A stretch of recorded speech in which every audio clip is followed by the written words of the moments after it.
Assalamualaikum warahmatullahi wabarakatuh. Hai anak-anak, gimana kabar kalian hari ini? Semoga kalian dalam keadaan sehat-sehat saja ya. Pada hari ini, hari Senin, tanggal 9 November 2020, kita kembali lagi ke mata pembelajaran matematika. Ya, inilah saya. Ini foto saya. Nama saya Muhammad Korudin Amsi. Saya dipanggil Pak Amsi biasanya. Pada pertemuan kemarin kita membahas tentang aljabar, ya kan?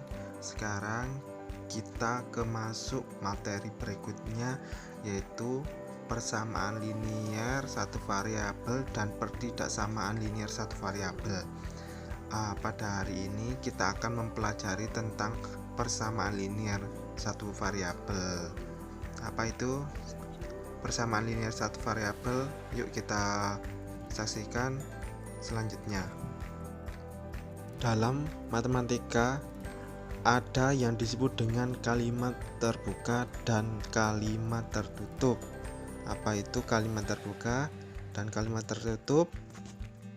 Ya, kita lanjut ke contoh saja ya, biar kita lebih tahu apa itu kalimat terbuka dan kalimat tertutup. Contoh kalimat terbuka, misal X ditambah 9 sama dengan 10. Karena ada variabel yang jika diganti dengan X sama dengan 1 akan menjadi kalimat terbuka. Jika diganti dengan X yang lain akan menjadi kalimat salah.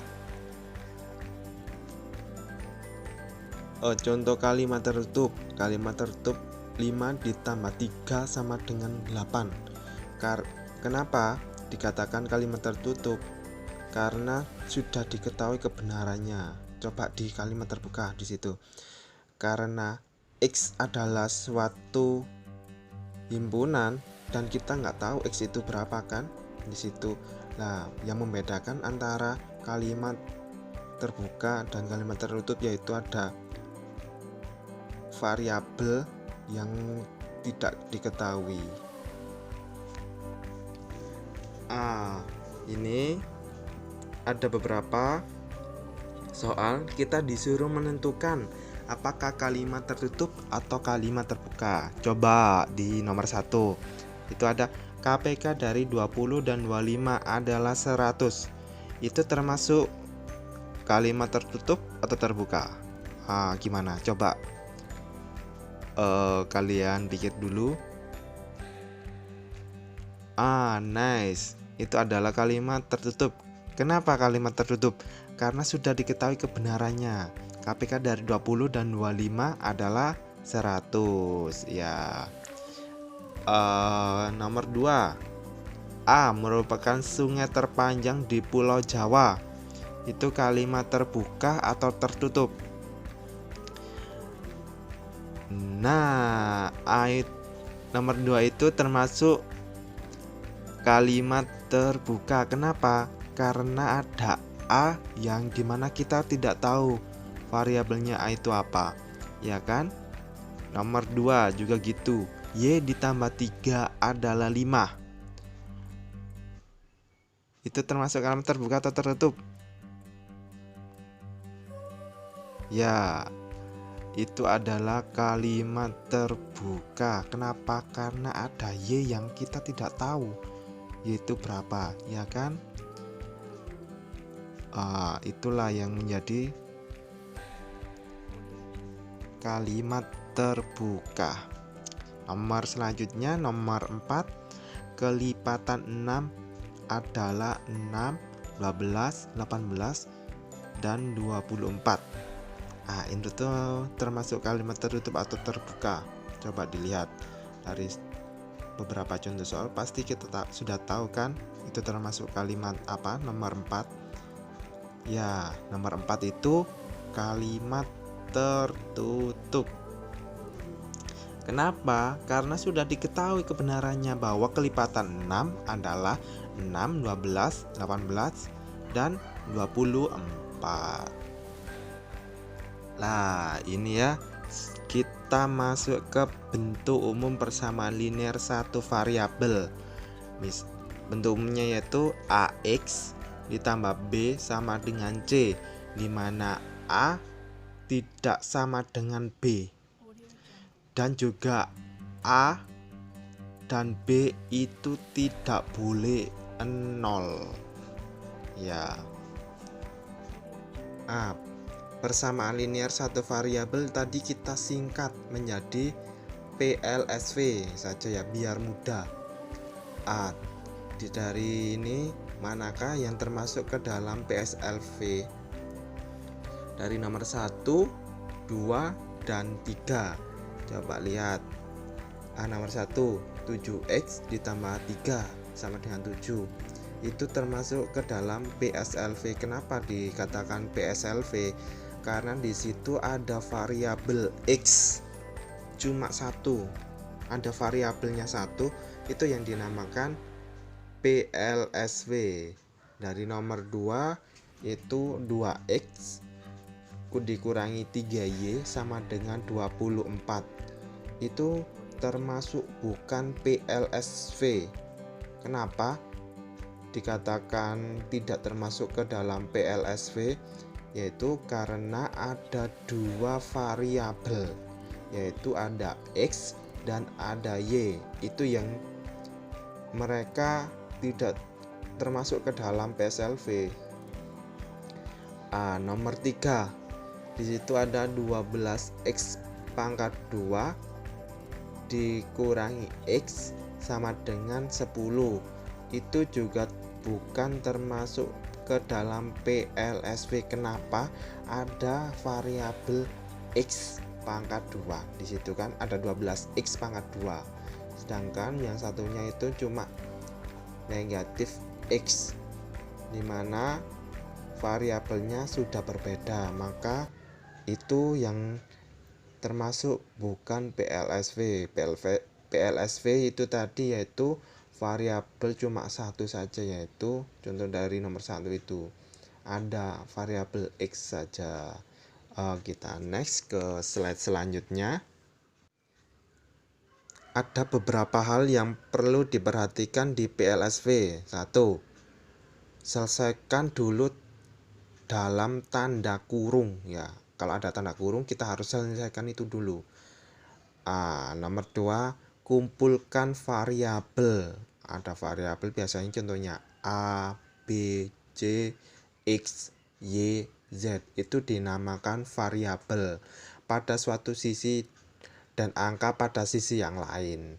Jadi kita pisah-pisahkan variabel sendiri, yang bervariabel sendiri, yang satunya lagi nanti angkanya. Yang ketiga, selesaikan X. Ya, kita lanjut ke slide selanjutnya, nanti ada beberapa contoh soal di situ. Ini ada contoh soal.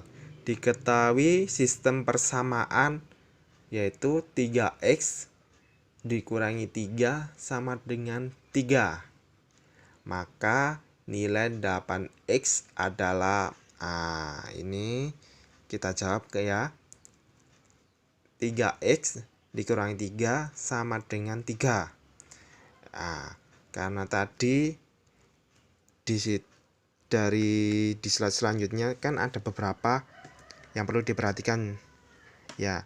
Selesaikan dulu tanda kurung. Di situ ada tanda kurung? Nggak ada. Oke. Yang kita kedua, kumpulkan variabel pada satu sisi dan angka pada sisi yang lain. Ya, kita kumpulkan berarti kan 3X sama dengan, karena di situ ada negatif 3 ya kan, di sebelah kiri sama dengan itu ada negatif 3, maka kita pindah dulu atau kita kumpulkan ke mana? Ke kanan. Kita pisahkan dengan variabel sama 3X sama dengan 3 ditambah 3-nya tetap ya, yang sebelah kanan kan tetap 3. Karena dari kiri ke kanan itu berubah.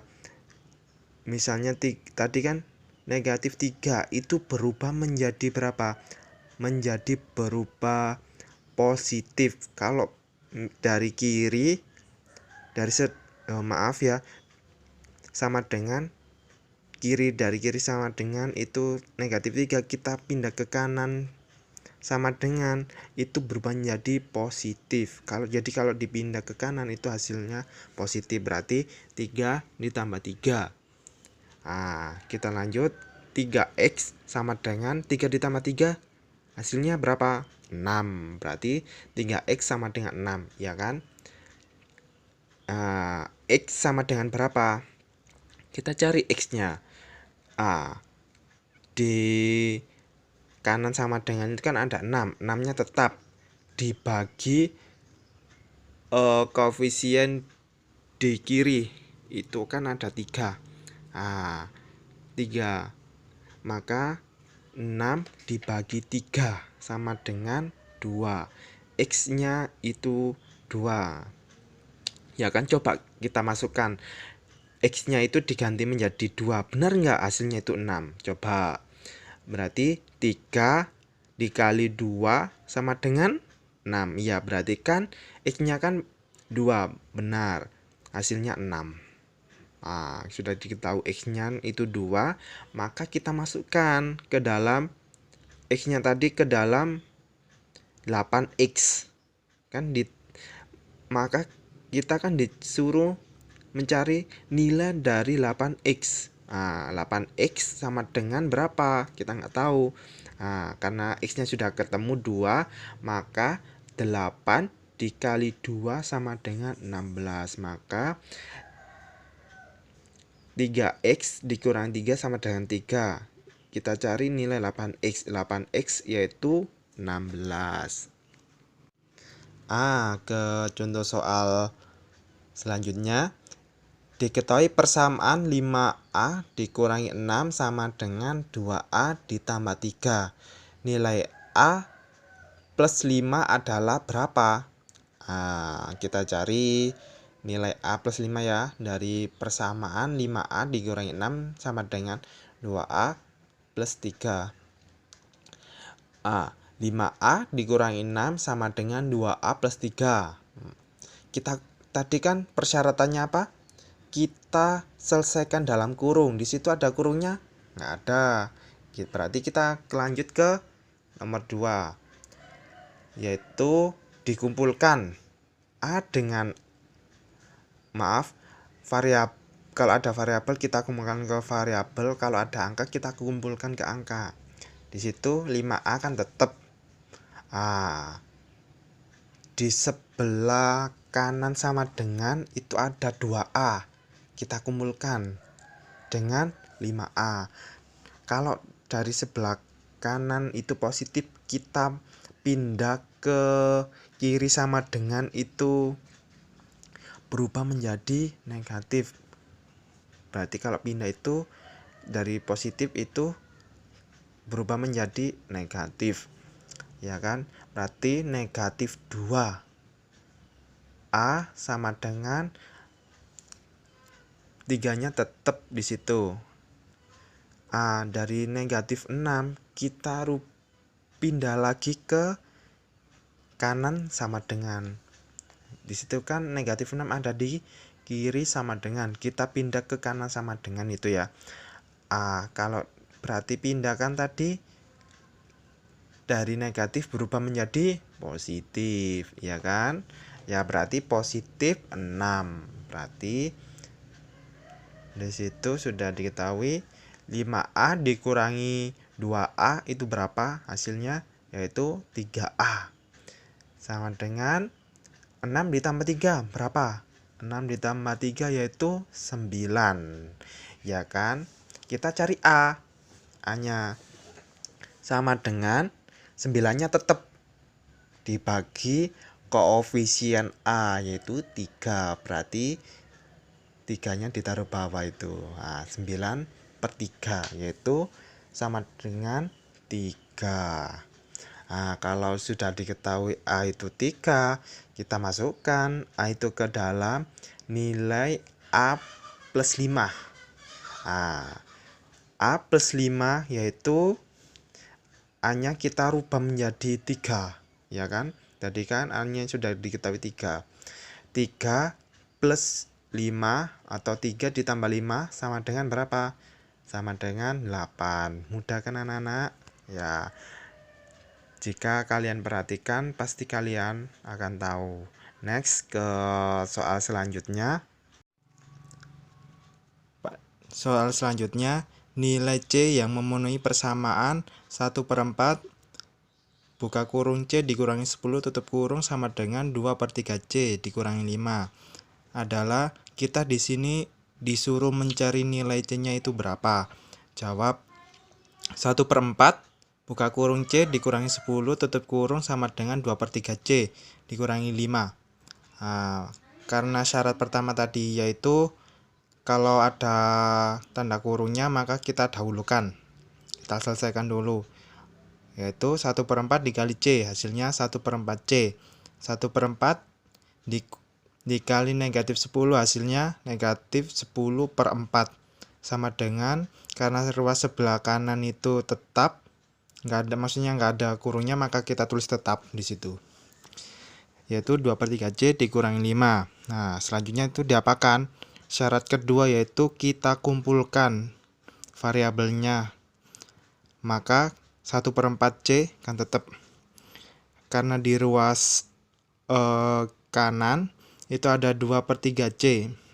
Kalau kita pindah ke ruas kiri maka dia positif, kalau dipindah ke ruas kiri menjadi negatif, yaitu negatif 2/3 C sama dengan negatif 5 nya tetap, negatif 10/4 itu kita pindah ke ruas kanan, yaitu menjadi positif ya, karena di ruas kiri itu negatif, kita pindah ke ruas kanan berarti positif, 10/4.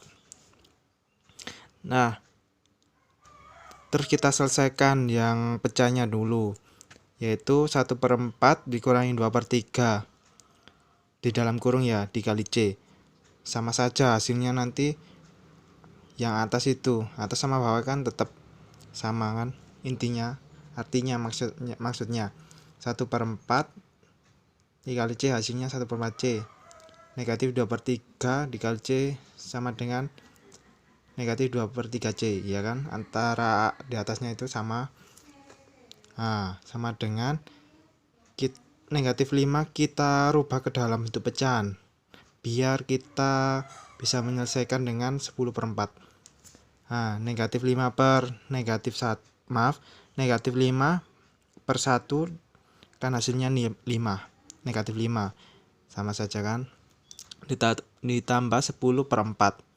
Nah, dari ruas sebelah kiri kita selesaikan dulu, 1/4 dikurangi 2/3, kita samakan penyebutnya, yaitu penyebutnya berapa? 12. Berarti 12 dibagi 4 hasilnya 3. 3 kali 1 3, ya kan?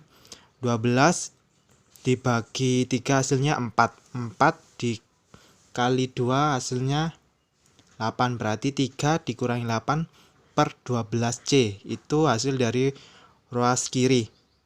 Yang ruas kanan yaitu negatif 5/1 ditambah 10/4. Nah, ini kita samakan juga penyebutnya berapa? 4 penyebutnya. 4 dibagi 1 hasilnya berapa? 4. 4 kali negatif 5 negatif 20. 4 dibagi 4 hasilnya 1. 1 dikali 10 hasilnya positif 10, berarti di ruas sebelah kanan negatif 20 ditambah 10/4. Maka hasil dari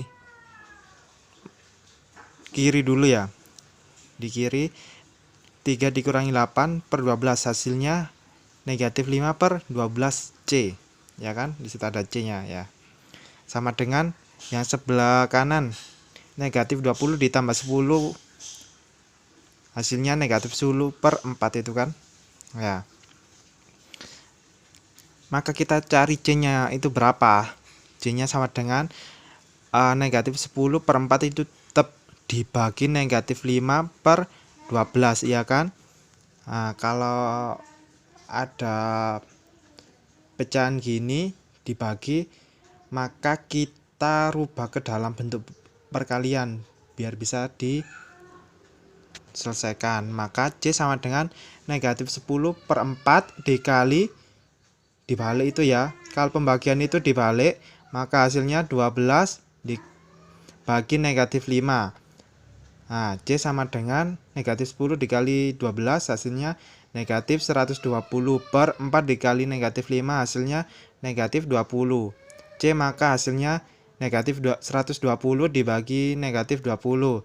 Karena negatif dibagi negatif hasilnya positif, maka C sama dengan 6. Nah, selesai. Kita sudah tahu C-nya itu 6.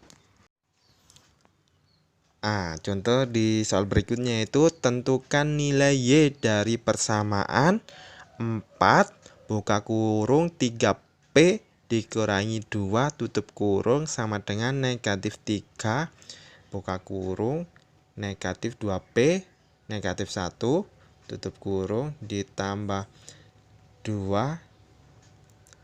buka kurung 4P plus 2 tutup kurung. Nah, kita selesaikan apanya dahulu? Kita selesaikan yang ada di dalam kurung, ya kan? Berarti kan sebelah kiri, kurung yang sebelah kiri didahulukan 4 dikali 4 dikali 3P hasilnya 12P.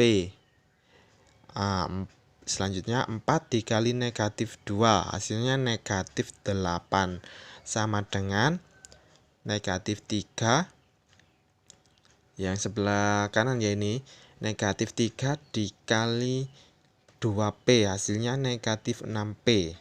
Negatif 3 dikali negatif 1 negatif dikali negatif hasilnya positif, berarti negatif 3 dikali negatif 1 yaitu positif 3. Selanjutnya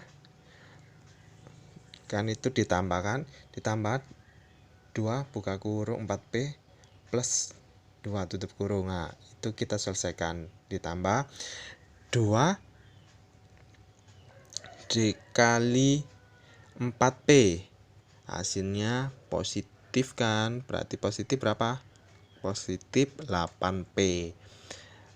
Berarti selanjutnya positif 2 dikali positif 2 hasilnya positif 4. Positif dikali positif hasilnya positif. Berarti kan hasilnya positif 4 di situ. Ya, selanjutnya 12P ada sebelah kiri ada 12P, yang sebelah kanan ada negatif P, ada 8P, positif 8P. Nah, kita pindah semuanya ke ruas kiri. Yang P-nya itu, yang ada P-nya kita pindah ke dalam ruas kiri, berarti 12P. Sebelah kanan kan negatif P itu. Negatif kalau sebelah kanan ada negatif P, yang sebelah kanan sama dengan itu kan negatif P itu sebelah kanannya. Berarti kita rubah ke dalam maksudnya kita pindah ke ruas kirinya sama dengan itu ya, berarti negatif kita berubah menjadi positif kalau dipindahkan. Berarti positif 6P ya kan, itu ada positif 8P. Kalau dipindah ke kiri yaitu hasilnya negatif karena dipindah. Bentuknya kan tadi di sebelah kanan positif, kita pindah ke kiri kan bentuknya berubah menjadi negatif 8P ya kan. Sama dengan 3-nya tetap, 4-nya tetap. Sebelah kiri itu ada negatif 8 ya kan. Negatif 8 itu kita pindah ke kanan. Negatif kalau dipindah ke kanan hasilnya positif, berarti hasilnya positif 8 di situ kan. Kita jumlahkan sebelah kiri dan sebelah kanan. 12P ditambah 16P hasilnya 18P ya kan. 18 dikurangi 8P hasilnya 10P ya kan. Sebelah kanan 3 ditambah 4, 7 ditambah 8. 3 ditambah 4 ditambah 8 hasilnya 15. Nah, kita cari P, kita cari nilai P nya. P sama dengan 15 nya itu tetap dibagi koefisien sebelah kiri, yaitu koefisiennya berapa itu P, koefisiennya kan 10, berarti P sama dengan 15/10. Nah, itu hasilnya 15/10. Atau kita sederhanakan menjadi 1,5, atau ditulis P sama dengan 15/10 itu sudah benar ya. Ditulis itu saja 15/10 itu sudah nggak apa-apa ya. Sudah, next selanjutnya ucapan terima kasih ya kan. Ya sudah, berarti kan untuk pertemuan hari ini kita sudah selesai. Kalau ada pertanyaan nggak paham Pak, silakan kita diskusi di grup WA ya kan. Kita sudah bentuk grup WA nya, kita diskusi di situ. Jangan sampai kalian nggak paham kalian nggak tanya, malah nanti kalian nggak bisa. Silakan tanya kapanpun, akan saya jawab jika itu tidak sibuk. Silakan, kalau kalian ingin cari-cari di internet silakan, ingin belajar lagi cari di internet, di YouTube silakan. Di situ banyak sekali penjelasan tentang SPL. Maaf. Di situ banyak sekali penjelasan tentang materi ini, yaitu persamaan linear satu variabel. Itu banyak sekali di internet. Ya sudah anak-anak, kita akhiri pembelajaran kali ini. Assalamualaikum warahmatullahi wabarakatuh.